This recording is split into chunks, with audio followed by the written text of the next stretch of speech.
The conscience is your Divine Mother's way of guiding humanity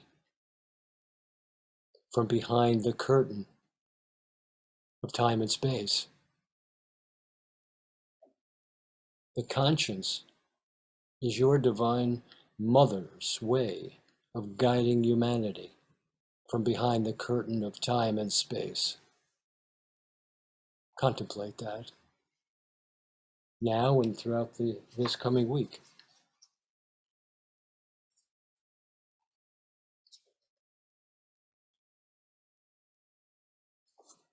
You know, it was Albert Einstein who said, and most of you know, that a problem cannot be solved on the level at which it arises, must be solved on a higher level.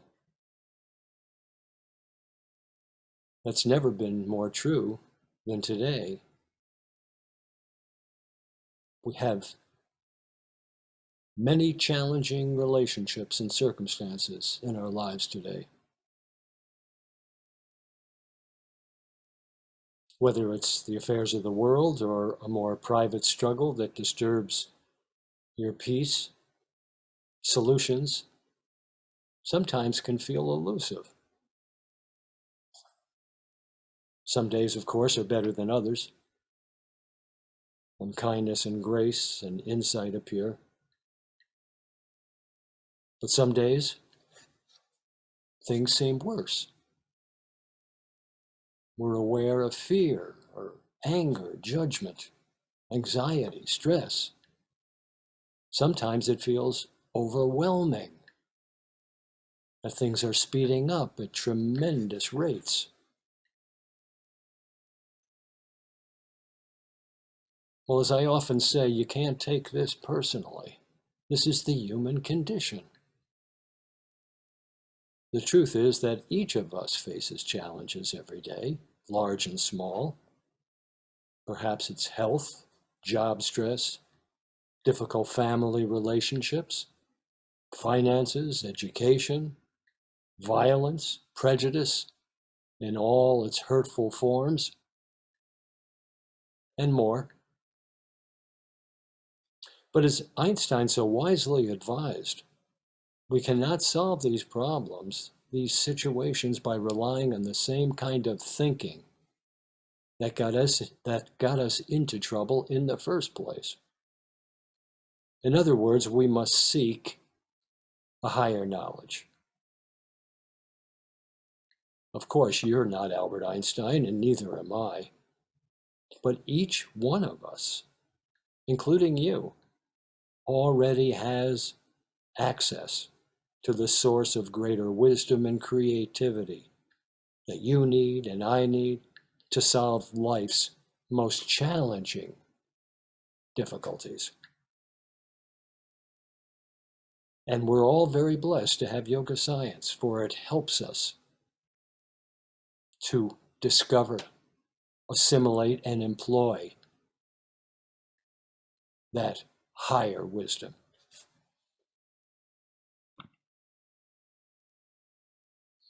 So let's begin our understanding with an old mythological story about the beginning of time. Long ago, when the universe was being created and everything was just about ready to go live, our own Divine Mother realized that there was one final task to complete. And so she summoned an angel. When the angel arrived, our Divine Mother told the angel that there was one last job to do before the universe could be fully functional.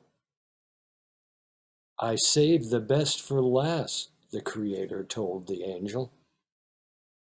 In my hands, I hold the key for accessing the highest wisdom, the power to creatively resolve all of life's challenges. This sacred treasure is of infinite value.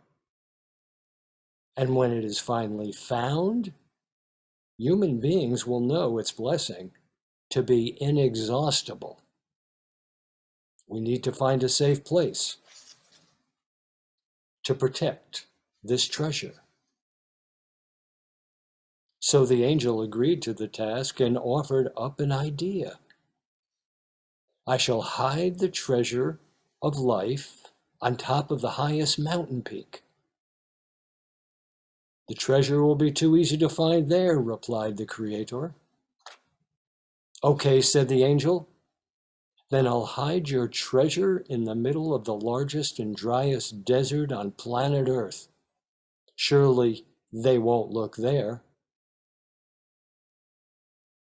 No, too easy. In the vast reaches of the universe, asked the angel. That would definitely make for a demanding search, but no, the Divine Mother said, still contemplating. But then in a flash of supreme genius, she spoke. I've got it. Hide the highest wisdom of life within human beings. They will look there last and know how precious and valuable this treasure is. Yes, hide the treasure there. So through the ages, this wisdom and the search for it have been the subjects of sacred texts from every tradition, East and West. But the words used to describe it have all been inadequate.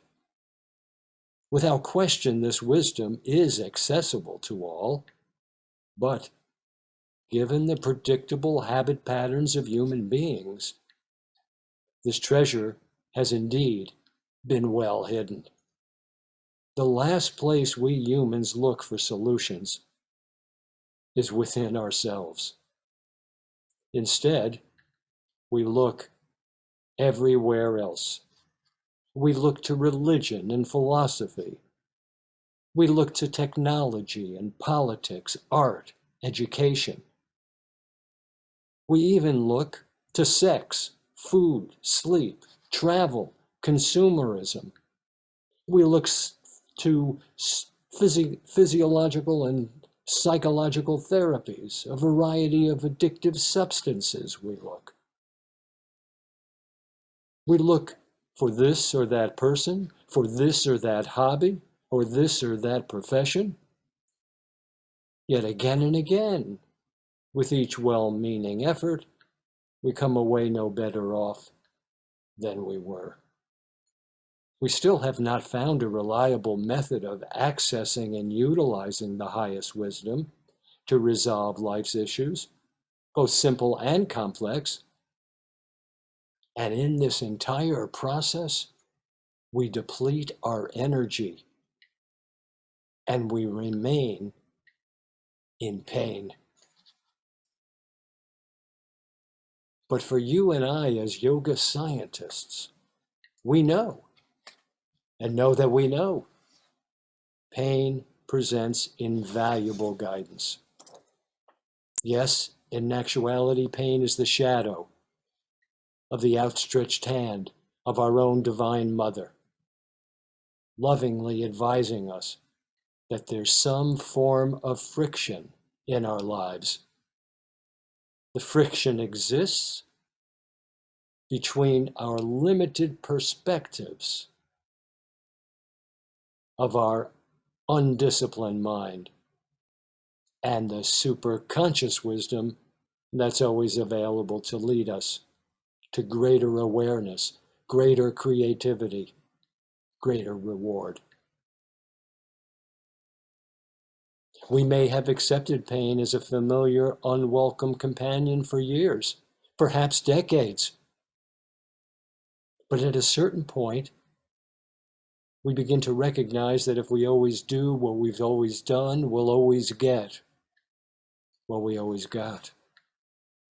That honest assessment then prepares us to examine our lives and to discover new possibilities that can bring us the purpose, freedom, and happiness we deeply desire.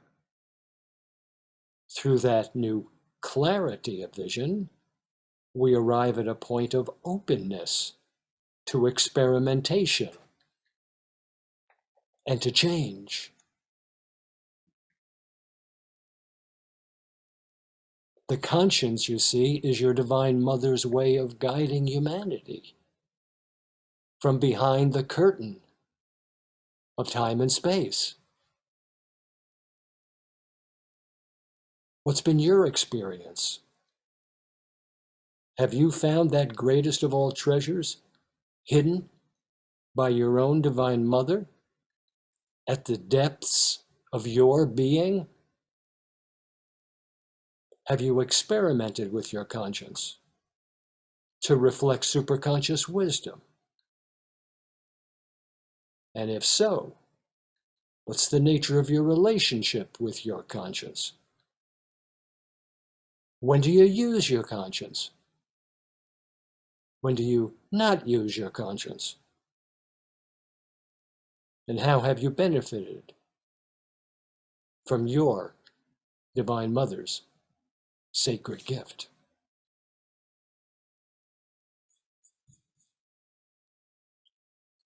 So maybe today the culture says is Mother's Day, but I have the feeling that tomorrow's Mother's Day, and uh, and and Tuesday, and Wednesday, and Thursday, Friday, Saturday, and even next Sunday. It's really up to you. Right. So look for that gift that Divine Mother has given you as your inheritance. It's part of this. It's part of the hardware of this animal body, so that you can tap into this superconscious wisdom to know the thought to think, the word to speak, and the action to take. That will divinely nurture whatever relationship is in front of you. Have a blessed week. Happy Mother's Day.